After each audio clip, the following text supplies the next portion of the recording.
আপনারা সবাই জুনায়েদ জামশেদের নাম শুনেছেন? পাকিস্তানের শিল্পী ছিল জুনায়েদ জামশেদ, রক স্টার বলা হতো তাকে।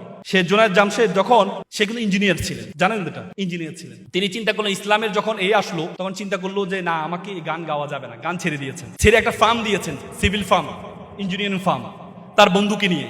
যে বন্ধু একটা ফার্ম দিব, সে একটা ফার্ম দিল। তখন এইটা দেওয়ার আগে তখন সে পাকিস্তানের একজন বিচারপতি ছিলেন এবং শরিয়া বোর্ডের চেয়ারম্যান, তিনি হচ্ছে আল্লামা তাকি ওসমানী, নাম শুনেছেন মনে হয়। আল্লামা তাকি ওসমানীর কাছে গিয়েছেন যে আমি ব্যবসা শুরু করছি, আপনি আমাকে একটু পরামর্শ দেন। তিনি বলছেন তোমার ব্যবসা সফল হবে যদি 3টি জিনিস তুমি মেক শিওর করো। কয়টি জিনিস? 3টি জিনিস। একটি হচ্ছে তুমি কখনো তোমার সহপাঠী যাকে নিয়ে তুমি ব্যবসা শুরু করছে তার কখনো পরনিন্দা করবা না, তার পিছনে কখনো নিন্দা করবা না। তুমি যদি তার পিছনে নিন্দা করো তাহলে তুমি কখনো বড় হইতে পারবা না। তুমি যদি মনে করো সে কি কাজ করে, সে কোম্পানির চেয়ারম্যান, কি কাজ করে, আমি এমডি, আমি সবচেয়ে বেশি কাজ করি, তাহলে তুমি বড় ব্যবসায়ী হতে পারবা না। দ্বিতীয়টি হচ্ছে তুমি নিজের জন্য যেটি পছন্দ করো, তুমি তোমার সহপাঠীর জন্য সেম জিনিস তুমি পছন্দ করবা।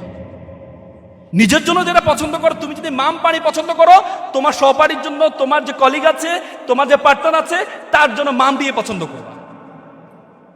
তৃতীয় পরামর্শ হচ্ছে তুমি তোমার যে ব্যবসায় যে লাভবান হবা, যে প্রফিট তুমি গ্রহণ করবা, সেই প্রফিটের একটি অংশ আল্লাহর জন্য ডাইরেক্টরশিপ রাখবা। তোমার যদি ডিরেক্টর 2 জন হয় তাহলে 3য় নম্বর ডিরেক্টর হবে আল্লাহ তাআলা। তার মানে কি আল্লাহকে টাকা দিতে হবে না? আল্লাহ কি টাকা নিজে গ্রহণ করে? না, গরিব দুঃখীর জন্য। আল্লাহ বলছে উখরিজাতিল লিন্নাস, আমি তোমাকে মানুষের কল্যাণের জন্য সৃষ্টি করেছি। কুনতুম খায়রা উম্মাত উখরিজাতিল লিন্নাস, আমি তোমাকে মানুষের কল্যাণের জন্য সৃষ্টি করেছি। তুমি যদি কল্যাণটা নিশ্চিত করো, অন্যের জন্য খরচ করো, আল্লাহর জন্য খরচ করো, গরিবকে খাওয়াও, তোমার একটা রাখো, তাহলে তুমি কখনো ব্যবসায় ব্যর্থ হবা না। তার মানে এই 3টি জিনিস যদি তুমি মেক শিওর করতে পারো তাহলে তুমি কখনো কি হবা না? ব্যর্থ হবা না। আমি আর কথা বাড়াবো না, অনেক কথা বলার ছিল, প্রত্যেকটা বর্ণ নিয়ে কথা বলার ছিল।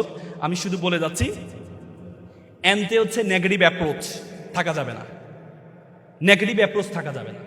তারপর এস, লাস্টে 2টি এস আছে। একটা এস ফর সফট স্কিল, আপনাকে দক্ষতা অর্জন করতে হবে। আপনাকে এমন একটা দক্ষতা অর্জন করতে হবে যে দক্ষতারা 10 জন থেকে আপনাকে পার্থক্য করে দিবে, এমন একটি দক্ষতা আপনাকে অর্জন করতে হবে। আপনার সবারই 10 জন, আপনি এমন একটা দক্ষতা আপনার আছে যে 10 জনের দক্ষতাটা নেই, তাহলে আপনি বড় হতে পারবেন। Soft skill, communication skill, speaking skill, বলতে পৃথিবীতে যত স্কিল আছে, speaking is the most final skill all over the skill. যত স্কিল আছে তার চেয়ে সবচেয়ে বড় স্কিল হচ্ছে কি? Speaking skill. নতুন মানুষের সাথে পরিচয় হওয়া। যত বেশি মানুষের সাথে পরিচিত পারবেন, যত বেশি মানুষের সাথে পরিচয় হবেন, সুন্দর কথা অ্যাপ্রোচ জানবেন, আপনি তত বেশি ভালো করতে পারবেন। কম্পিউটার স্কিল, আপনার ইঞ্জিনিয়ার, এটা তো আপনাদের জানাই আছে।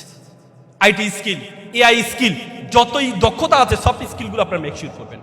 সর্বশেষ যে এসটি আছে সেটা হচ্ছে SWOT analysis. S for strength, W for weakness, O for opportunity, T for threat. এর 4টি অ্যানালাইসিস করবেন যে কোনো কাজ শুরু করার আগে।